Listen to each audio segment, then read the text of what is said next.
Get ready to dive into the rhythmic realm of the Drumheads podcast, where beats meet banter. Whether you're a drummer or just love a good music story, Drumheads is your backstage pass to the world of drumming and all things in between. Follow us wherever you get your podcasts, and please remember to subscribe. And now, here's the show. We'll kind of go from there. So tell us a little bit about your background as a drummer and how you got started in all this. Yeah. My background, I think very similar to a lot of drummers and musicians out there, is just kind of being bit by the bug of music at an early age. I heard the band 311 on MTV when I was like 8 or 9 years old. Yeah. They had a song called Down on MTV, and something about Chad Sexton's snare drum really just spoke to me. And I just said to myself, like, I want to be a drummer. I want to do that. I want to make that sound. I'd love to play like him someday, kind of thing. And still to this day, one of my favorite bands and favorite drummers. I just saw them playing that song on MTV and had really supportive parents, and they got me a drum set that year for Christmas. And oh, wow. Okay.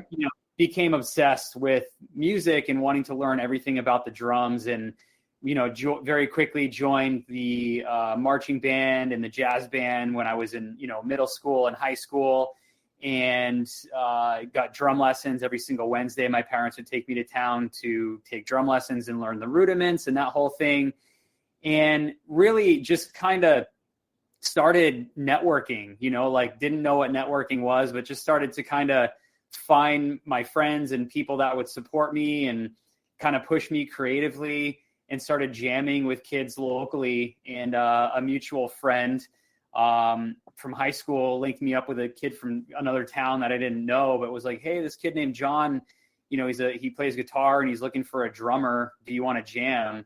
And so I said, yeah. And, him and I became instant friends and started just jamming in my parents' basement and writing songs, and then ultimately started a band and had, aspirations to get signed and go on tour and write records and do that thing, do the whole, let's be musicians full time. And I'm really lucky and fortunate and grateful because I was able to do that for, over a decade, but at the same time started building drums in my grandma's basement with my older brother, where that whole separate journey fed into me being a musician, but also created this opportunity for me to be an entrepreneur and a business owner and kind of, choose my own adventure, at that point. And my teen years were really full of creative flow and, networking and being part of and building a community around music. Were you doing, did you strive to be like the next 311, or were you exploring other genres? Yeah, I around that time too, like I had one kid in high school that sang, and like we totally tried to mimic the 311 vibe, but that's hard to do. They still do have something very special with like the way each of those guys plays an instrument, and with the two singer thing. And I definitely wanted to be in a band like 311 for a long time. But when I met my friend John, he introduced me to like Rancid and Green Day and all the West Coast, punk rock music, like Specs and Lagwagon, and he took me to the Vans Warped Tour and kind of introduced me to that whole scene of West Coast punk rock music. And I just wanted to play, and so he one day was like, hey, there's another guy from town, he's in a band and they're looking for, I think, a new drummer. Maybe we could be in the band together. Here, let me show you how to play the fast beat, just like the NoFX, just like fast beat. So once I learned how to do that, I was pretty much hooked on like the West Coast, punk rock music. And totally dove into that world. Where did you grow up? Was there a scene there? Big scene. Yeah, I grew up in Worcester. Scene? Yeah. Worcester, Massachusetts, Central Mass. So I grew up around going to shows in Worcester at the Palladium or the DCU Center, or putting on our own VFW, Knights of Columbus high school shows. Yeah. I'd go to Hartford, Connecticut, Providence, Rhode Island, Albany, New York, or even New York City. I was going to 2 or 3 shows a night sometimes. So, being around music was easy in New England like that, but also just the scene in Worcester was awesome. We had friends of ours, they're in a band called 4 Year Strong. They were getting big Yep. at the time. We'd play shows with them a lot. A Wilhelm Scream out of the Providence area. They actually helped us get signed to Nitro Records, which was Dexter Holland from the Offspring's record label. Yeah. Converge, those guys are in Massachusetts, and Kurt Ballou has an incredible studio up in Salem, and they were buying drums from us. And so that whole scene and that whole world was like really cool and fun to be a part of. I was infatuated with it. Yeah, you had Mike and the Street Dogs also up there. Yep. Yeah. The Bosstones, Dropkick Murphys, I never got to play with those bands, but like watching them play and kind of, dictate what that scene in Boston was really cool. And then you had, they're called Ice Nine Kills now, but they were called Ice Nine Rocks back then. They were a ska band before they became a metal band. And it was awesome. It was so cool. Those were the best times, like early 20s for me. Literally going to 2 or 3 shows a night and just putting the miles on, getting home at 3 a.m. and just being inspired. Yeah, that's really cool that you had the parental support. My parents were like, "What are you doing?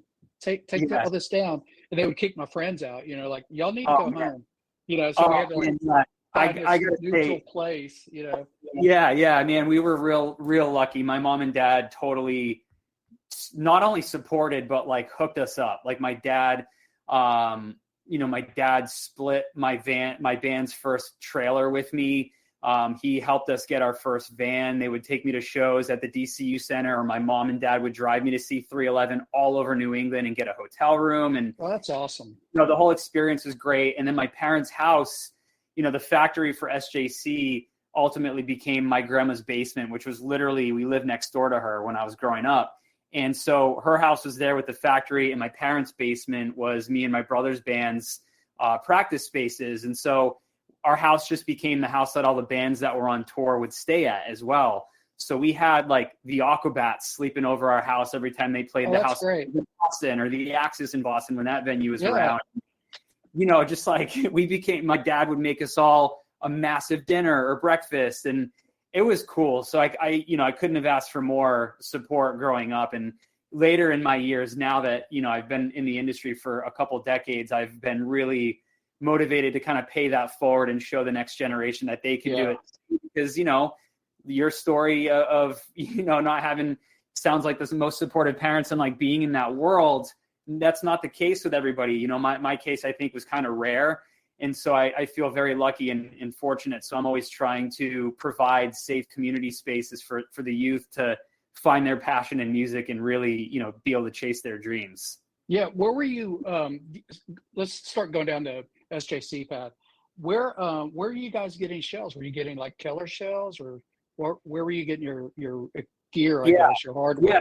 Yeah, at the beginning, I'll never forget this. Like my brother, ultimately started building the drums and crafting everything really in the backyard before he even took space in my grandma's basement. So he was buying stuff from like, the drummaker.com or Precision, and, they were out of New York. So him and I would get in the car and go pick up shells and wrap and bring them, bakery treats and become friends with them. And then all of a sudden, this is kind of like the internet really wasn't still too much of a thing. Like there was definitely websites and stuff, but everything was really done over the phone, or like the Yellow Pages kind of thing. And my brother one day was like, "Hey, I figured out where the drum shells are made. They're up in New Hampshire. Like, let's go." So we took my band's van and trailer and drove it up to New Hampshire and kind of just like knocked on the door and, started to develop a relationship with the Keller team up there. And so, we used Keller for a long time, and SJC now has an incredible proprietary shell that they have made. But Keller was an awesome partner and supplier for a long, long time with SJC. We became good friends with them until we started getting, like the tractor trailer loads of shells. We were just using my band's trailer, and I thought it was so cool, like going up to New Hampshire, picking up the shells, putting them in my grandma's backyard and walking them down into the basement through the bulkhead. Like those were the days, man. We had like 20 snare drum shells, and I thought we were like, the biggest thing ever. It was awesome. Yeah. Were you like doing like what John Good does? Were you like holding them up and tapping them? Yeah, we never get notes. Yeah, we never took it to that level like they do, in full respect to what they do. I think it's awesome.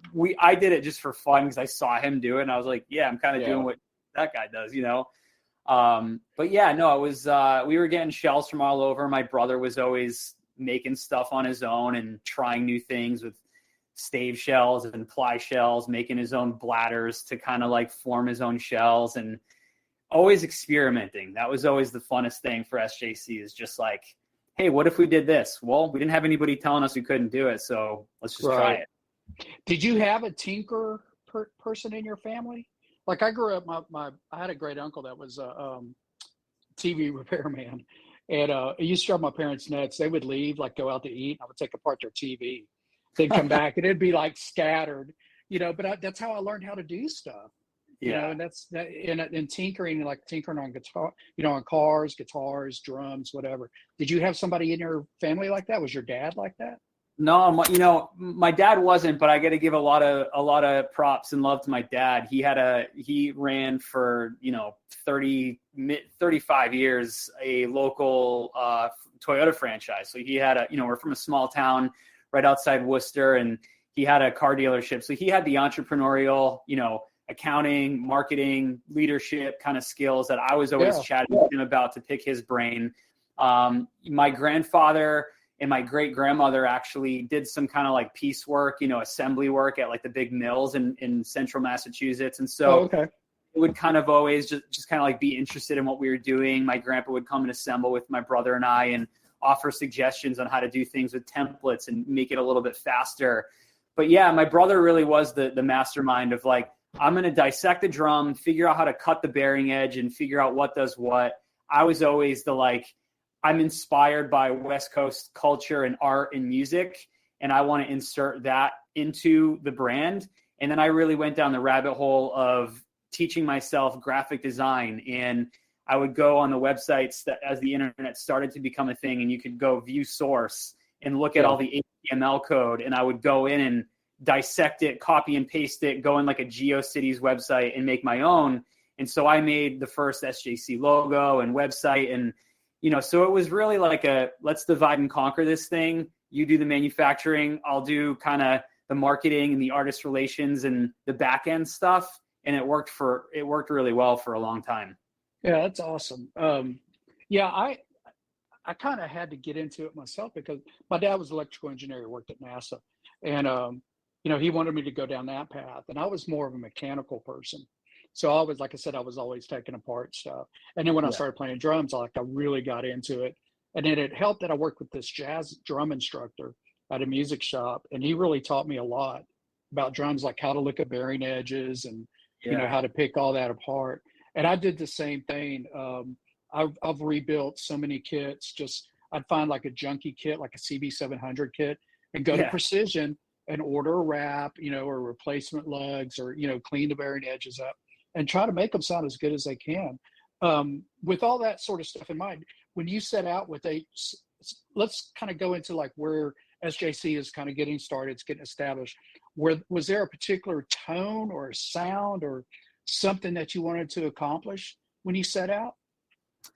I think yes and no. My brother and I would definitely, would give different answers to this. He was definitely on the like hunt of the search for like the perfect tone and really perfecting the craft there. And all due respect, and I love that. That was obviously a necessary component. At the beginning, it was really, let's just make them look cool. He did the same. He took a 700 kit apart that he found on maybe Craigslist. I don't know if Craigslist existed back then, probably the Yellow Pages or something like that. Found a used kit, and it was a CB700, and rewrapped it, spray painted it, and was like, that looks cool. And that's where the light bulb for me went off of like, that kind of looks like the drums that like Chad Sexton from 311's playing. Like I've never seen, the kit he was playing, which was in Orange County back then. And I was like, that is cool.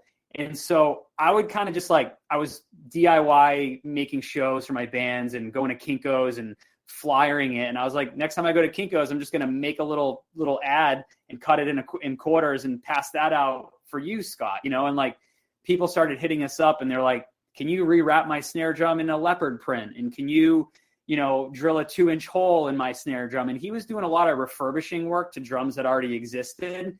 And so he got his hands on a lot of the drums that were already out there being manufactured. So at the same time, he was kind of reverse engineering and looking at what different things did. Right.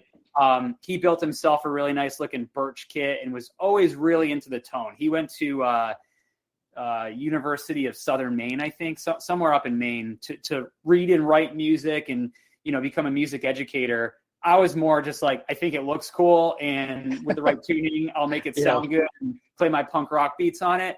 So definitely two separate worlds, but always came together. And when we started getting calls from like actual bands that wanted a drum set from scratch, that's where it kind of was like, all right, let's go down the rabbit hole and dissect this thing with the artist and go, okay, do you want maple or mahogany or birch shells? And then what do you want it to look like? And that's where the craft started to evolve. And it was always a fun project to dive into that stuff. What was the first, what was the makeup of the first real SJC kit that you guys didn't use Keller shells? What was the first sort of kit made out of? That was my brother's kit. It's a birch kit. He just did a natural kind of like a semi-gloss lacquer on it, black hardware. He had these cool like kind of bread loaf lugs. He put like a Yamaha Yes mounting system on it. I think it was like a 10, 12, 14, 20 inch kick drum.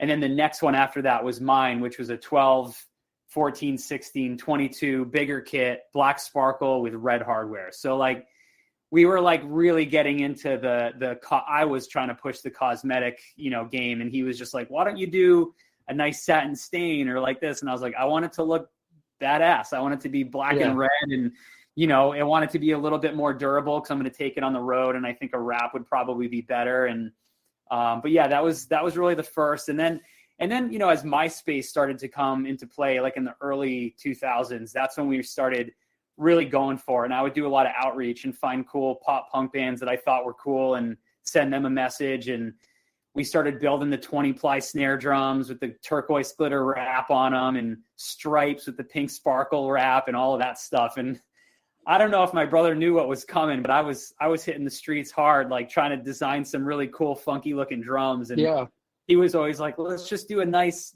natural with, brass hardware, like a seam bent snare. And I was like, no, this dude wants a 40-ply, whatever. So were they all maple shells for the most part back then?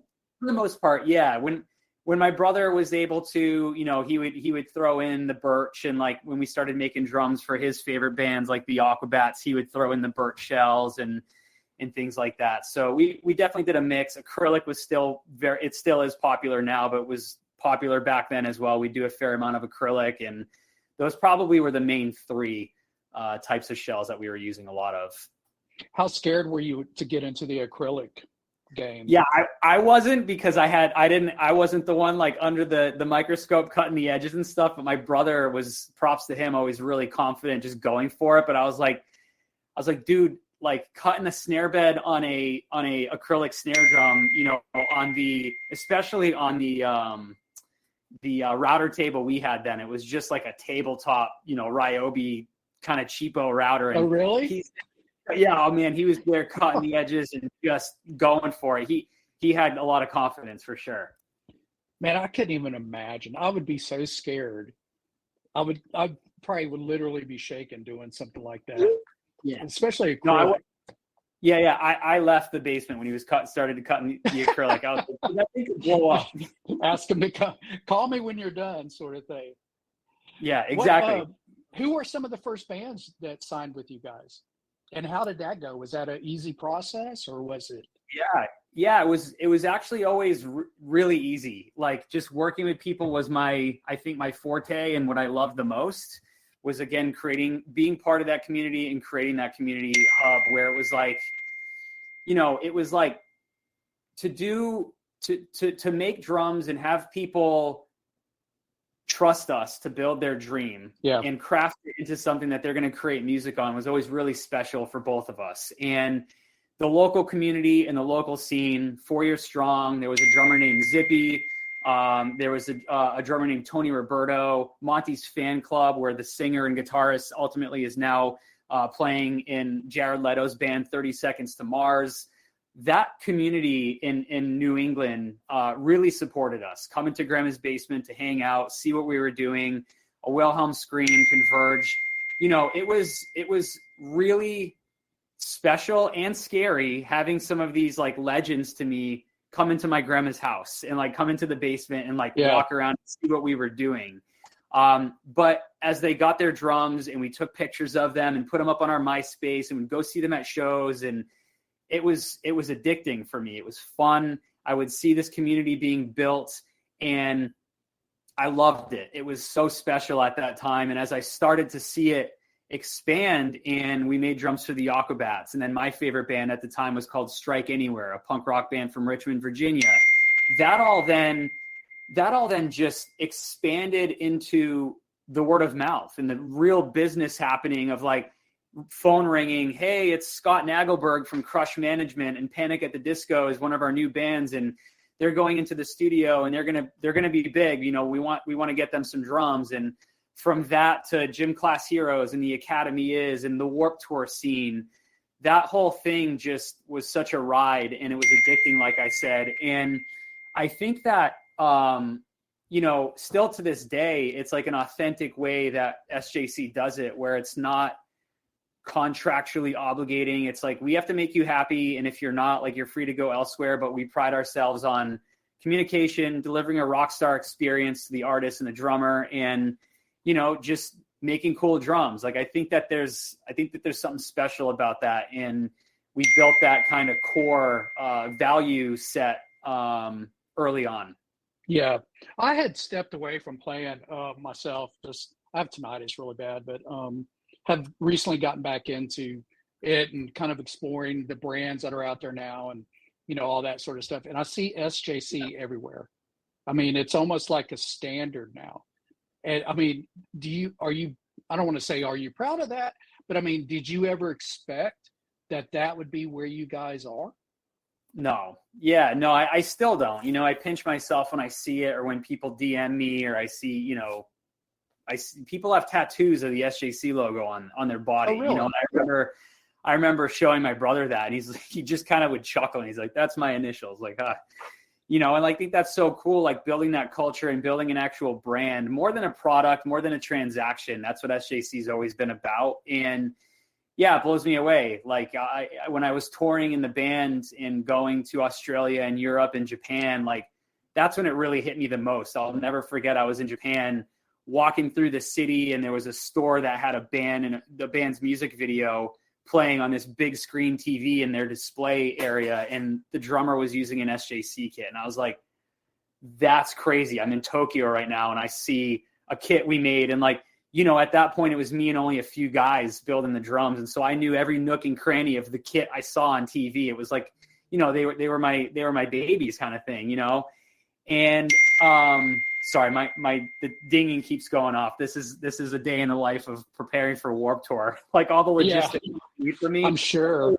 Hey this, hey that. But no, yeah, it makes me really proud. But I feel like we've always been kind of like brutally honest and brutally humble with ourselves, because it's always been a really small company, and probably always will be that kind of core niche thing.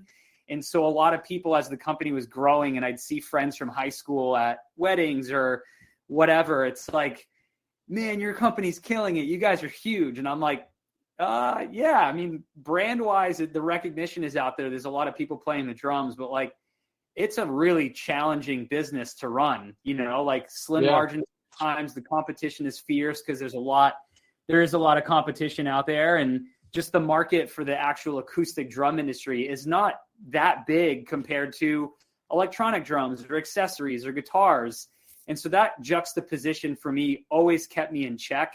And my dad always kept me in check. As we got bigger and I started hanging out with, Trey from Green Day and making drums for those guys, my dad was always just like, remember, those people put their pants on the same way as you do in the morning, one leg at a time. And like, you're no better than anybody else. Like, stay core to what you're doing and stay humble. And that always did keep me in check, which I really appreciate, because as the company got bigger and, we make drums, and like a kid recognizes me at the airport in Europe or something, like, that's really cool. But I'm like, try to take the time to like hang with them and show the respect, and not just kind of do the rock star thing and be like, yeah, thanks, bro. And like, quick picture and bounce. It's like, whoa, like, what's your name? How'd you hear about the company? Yeah. I always thought that was really cool because that was kind of a little mini focus group for me as well, like finding out what's working and what people actually think of SJC in real life. Yeah. I mean, I've always heard that, what your dad said.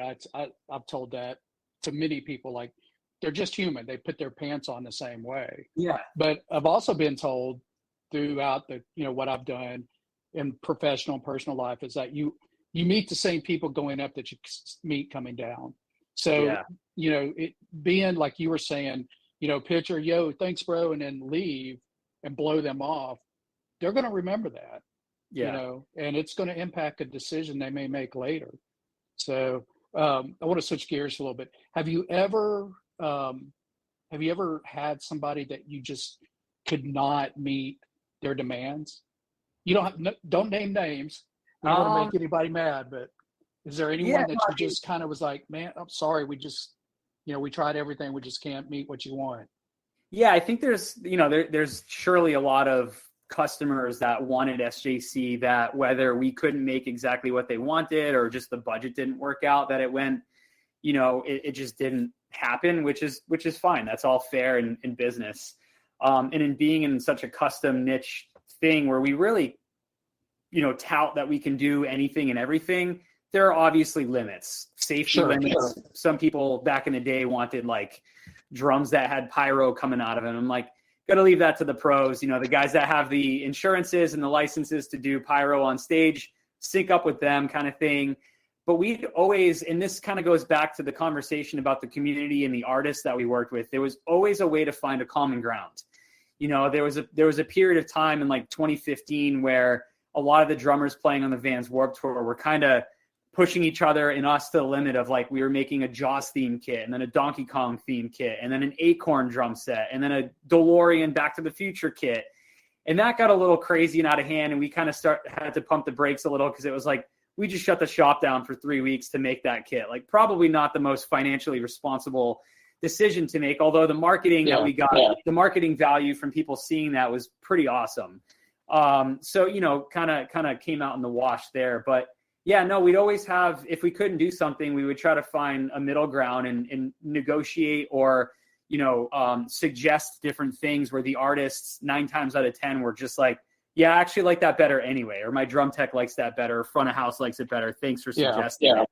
And that, again, kind of led into like mini focus group sessions where it was like, sweet, like we just learned something from that. We're not staying just, strict in a box. We're willing to explore and try different things, which was always cool. Yeah. Your phone keeps pinging for Warped Tour. What's going on with that? Tell us a little bit about all of that. Yeah, Warped Tour's in 2 weeks. It hasn't been around in a few years, and it's their 30th or 35th anniversary this year. And so Kevin Lyman and Warped Tour came back. They're doing 3 shows in DC, Long Beach, and in Orlando, Florida.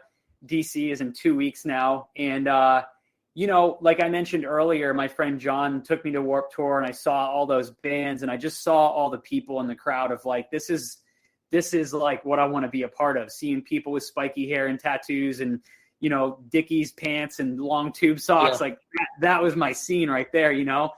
The Van skateboard ramp there, like the vert ramp, just kids, my teenage dream. It was a circus. And, I got the opportunity to play when we got signed to Nitro. Dexter Holland and the Offspring dudes like got us on one of the stages. And I'll never forget, I came back from playing in Massachusetts and I just told my brother, I was like, hey, all the bands set up their merch in a little 10x10 canopy tent. I got backstage really easily. I didn't even need a pass. I just said I was in a band and they let me back there because I had a van. They're playing in Connecticut tomorrow. Let's go to Walmart and buy a tent and go pop up and like sell some drums and like network. So we did. And, essentially, definitely we snuck in and we did that for like a week. We got caught. Kevin Lyman, who runs the Warped Tour, and his team, obviously caught us and kicked us out after that day, but they were really cool about it. I ultimately became friends with Kevin. And he actually then linked me with Steve Van Doren, the founder of Van Shoes. Yeah. And Steve and I became really good friends, and Steve ultimately then supported an initiative that I have called Loyal to the Crafts, where we create opportunities for kids to find their passion and turn it into opportunities for them to chase their dreams in music and creativity. And so as soon as the Warped Tour last fall, announced that they're back for 3 shows this year for their anniversary, I was like, I need a space. So I have a 60-foot activation space at each city, and we're bringing in a small little stage, and we're bringing in School of Rock kids to perform. I'm teaming up with my friends at Smart Punk Records, who historically had a really cool stage on the Vans Warped Tour. They're going to have records, and we're putting out the Vans Warped Tour compilation CD with 50 bands that are playing on it. We've got Camp Woodward, which is an action sports camp. They're going to be at our booth with Elliott Sloan and some of the awesome action sports skaters that are going to be skating the Vans ramp. And then we've got some drum sets that just have silent heads and mesh head, or silent cymbals and mesh heads on them for kids to just come and jam. And we'll have the drummers from the bands come and just hang out. So really a place of inclusivity, community, and hopefully a place of curiosity that kids can come and hang and, you know, find their future bandmate or be bit by the bug of music for the first time. Yeah, man, that is so awesome. I mean, as a kid growing up, going to every punk show, I grew up in Houston, and going to every show I could. I was like you. I would, you know, my mom started taking me to shows. She'd drop me off and call me when you need me to pick you back up, you know, and that sort of thing. And, you know, I skated with all the guys from Texas, Gibson and all those guys. And, but I couldn't imagine having that sort of support, you know, where there's an organization that says, yeah, look, we see you, we're going to help you out. Is that where this came from, with you wanting to start this sort of thing? Or was it just like you wanted to get back to the community sort of thing? And how did that come about? Yeah, you know, I had always, we did a TV show called The Prophet on CNBC in 2015. And I had always known about School of Rock, but the producers of the show actually brought me to a School of Rock to kind of do, like, they wanted to film me doing like an in real life focus group kind of thing with these kids. And I did it for the show, but then I left and I was like, this place is awesome. Like, I had never actually been to a franchise. I never had a reason to. And I just was really impressed with the teachers and the franchise and the kids. And so I ultimately connected with Rob Price and Stacy Ryan, the president and COO back then of School of Rock. And Rob, they're both amazing people. They were both in Massachusetts. And so I connected with them as kind of a mentor situation. They would kind of coach me in certain things in business and in life. And I just kind of was like, look, like, I've got these connections with these very influential drummers. Frank Zumo from Sum 41 is equally passionate about giving back and mental health advocacy. And Jay Weinberg, when he's in Slipknot, obviously has a massive reach. I want to bring these individuals into wherever it is, whether it's a guitar center or a School of Rock or just an underserved school, and donate our time, donate instruments, and just create this opportunity for kids. Again, back to my early days of knowing and being so grateful that I had awesome parents and awesome family and support system around me. I want to make sure kids know that they have that as well. And so I was just kind of doing it, bootstrapping it, parlaying it through what SJC was doing at NAMM. I would go and, Huntington Beach has a bunch of volleyball nets. So I would hit up Red Bull or Vans and go, can I borrow your tents? And can I get a little bit of budget to get some food for people? And that turned into Jay Weinberg and Trey Cool coming and playing volleyball and cooking burgers on the beach with 50 kids. And it was like, it was still my teenage dream come true. I was in my 30s at that point, but people were just leaving that saying, like, this is awesome. This is why I love SJC. And so it was always just kind of make it happen. But then when Vans really got involved, and the VP, his name is Mitch, and Steve were like, we'll provide you Vans goodies, which is always fun, shoes and backpacks and shirts and stickers. Kids love Vans. And they ended up providing funding for me to go. And I took a couple of drummers to Tokyo. And, we did multiple tours around the US where we were traveling in an RV, and I had a drum tech and a videographer, and really catapulting this thing into a bigger play. Then the pandemic happened and slowed it down a little bit, but this Vans Warped Tour in 2025 here was really the catalyst for me to get it all back going and, just build it. And it doesn't always take big budget. I brought Teddy Swims into a high school a couple weeks ago to talk to the kids, and there was a couple hundred kids there that I think we changed, even if it's one kid's life, one a day. Oh, yeah. It's a big deal. And so that's the mission of what we're on. Yeah, that's awesome, man. I love that. I've done some work with inner city kids as a soccer coach, and it does make a difference, and all it takes is that one, because, he can be a bigger influence than you can with his friends, to pull them in. So what does the future hold? Where's SJC going? What do you think? Yeah, SJC, I think there's last year, the brand signed a deal to be distributed through Hal Leonard. And so, the brand always I had worked really super hard on getting us into Sweetwater and building a relationship there. And then ultimately Guitar Center. Guitar Center scared me a little bit because there were so many stores and I wasn't really confident early on that we'd be able to sustain the demand that could potentially be there. And I didn't want to hurt SJC's brand recognition and Guitar Center. So we ultimately then, when we had the right team and everything in place, we had Guitar Center and Sweetwater, dealing our drums and giving them certain series that only they carried, doing the limited artist run, series with Jay when he was in Slipknot and Josh Dunn from 21 Pilots. Those products are now in a lot more stores, a lot of the smaller stores across the country. So allowing more individuals and kids and their parents to go check out and touch and hear the drums in person. So I think the brand will really focus on that, and building out that ecosystem, obviously while trying to maintain and focusing on quality, what's going out the door and making sure that there's no bottlenecks and all of those things. And so, I think that's the main focus there. My main focus with Loyal to the Craft is, again, just expanding the awareness, obviously, of SJC, but also of just like music education and paying it forward in general. And so I think the two in tandem will work pretty nicely as we do these collaborative efforts with other brands like Vans, and getting more eyes on us, like at the Vans Warped Tour and things like that. Yeah, that's great. Well, I don't want to keep you much longer, but I do have something I want to talk to you about afterwards. But let's wrap up so you can get back to what you're doing. Cool. And just tell us real quick, Mike, where can we find you online?